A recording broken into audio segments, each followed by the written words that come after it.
इति क्षेत्रं तथा ज्ञानं ज्ञेयं चोक्तं समासतः मद्भक्त एतद्विज्ञाय मद्भावायोपपद्यते।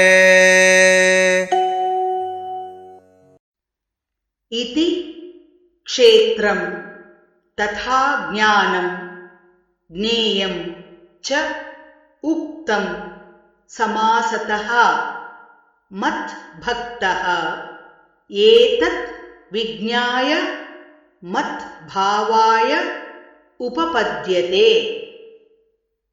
इति क्षेत्रं तथा ज्ञानम् इति क्षेत्रं तथा ज्ञानं ज्ञेयं चोक्तं समासतः ज्ञेयं चोक्तं समासतः मद्भक्त एतद्विज्ञाय मद्भक्त एतद्विज्ञाय मद्भावायोपपद्यते। मद्भावायोपपद्यते।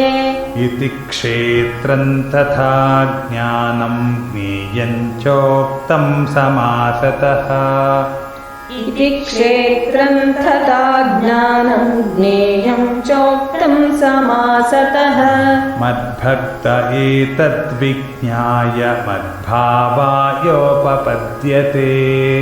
मद्भक्त एतद्विज्ञाय मद्भावायोपपद्यते।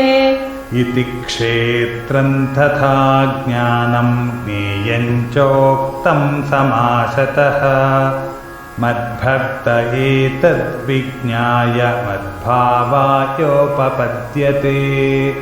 इति क्षेत्रं तथा ज्ञानं ज्ञेयं चोक्तं समासतः मद्भक्त एतद्विज्ञाय मद्भावायोपपद्यते।